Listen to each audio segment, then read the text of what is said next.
Nike's vice president steps down or is forced to step down after her son's sneaker reselling business came into limelight. Were they both trying to backdoor all those hyped and popular sneakers that you or I were trying to get hands on? Or is there a specialized bot game that's trying to bypass the online sneaker selling algorithm? In this video today, I'm going to dive into this whole Nike controversy and try to find out if this really affects us as sneakerheads. Let's check this out.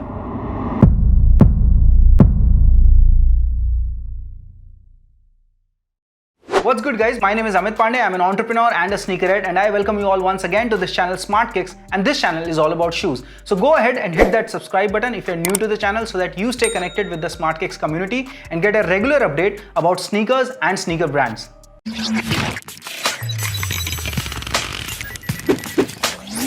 Okay, so this topic is pretty important for all those who love sneakers.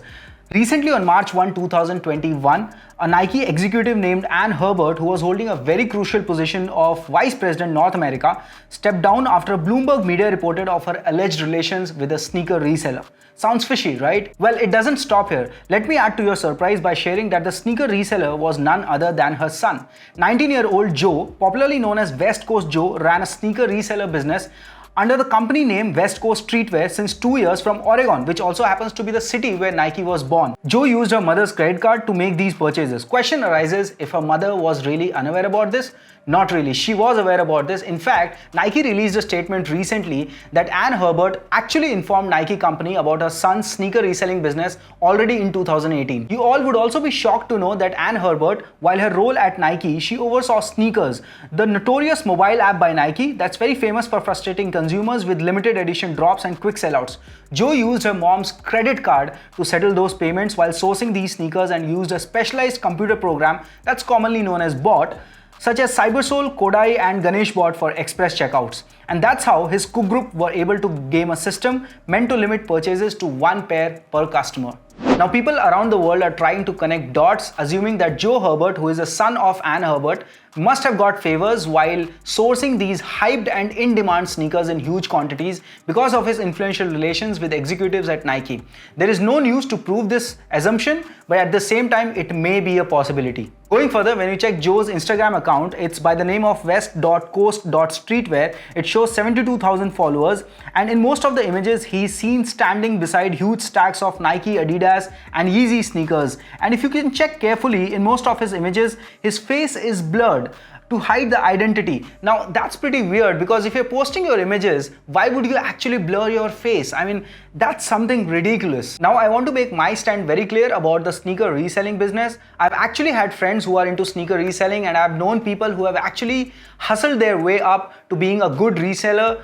And it really takes a lot of gut feeling, a lot of funds, a lot of understanding about the sneaker reselling market. And that's when you're able to make a good name into the sneaker reselling industry. But at the same time, as a sneakerhead, if you realize that your sneaker reseller or someone else has contacts in the company and is trying to backdoor those sneakers which you always wanted to have, or otherwise is using bot to acquire those huge quantities of hyped or popular sneakers, that's something ridiculous and you would really not appreciate that. In my recent research, I discovered that the sneaker reselling industry worldwide is worth $6 billion, and it's going to still grow further. Also, till the time the sneaker companies are going to produce limited edition sneakers, the reselling market is going to be still alive, because there will always be people going out to buy these sneakers at higher price, and there will always be people finding ways to acquire those sneakers in good quantity and cashing on those profit. Let's take a classic example of Adidas Yeezy. Kanye West recently announced that he will be increasing the production of Yeezys so that more and more people can get those sneakers, and because of that hike in production,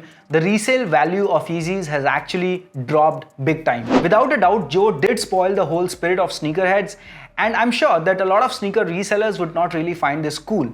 Apart from that, her mom, Herbert, had to step down after investing 25 crucial years in creating what Nike is today. Nike obviously is trying to cover up a lot of things, I'm sure, but at the same time, this raises a lot of questions. Will Nike take stern steps to reflect high character and check within its team for any more loopholes? Will Nike improve its technology base to detect more specialized bots and keep the sneaker drop game fair for all? Will sneaker resellers shift to fair methods of acquiring sneakers and reselling them, or will you score a W next time on Snkrs app? It's a matter of debate, and yes, as sneakerheads, it affects us because we all deserve a fair chance to get our hands on those iconic sneakers that are so valuable. What's your thought about this whole controversy? Do share your thoughts in the comment section below, and don't forget to share this video with your sneaker buddies. I'm sure you guys loved this video. Please subscribe to the channel if you have not done yet. I'm going to make more exciting and helpful videos around sneakers and sneaker brands. Till my next video, you guys stay fit and keep watching Smart Kicks.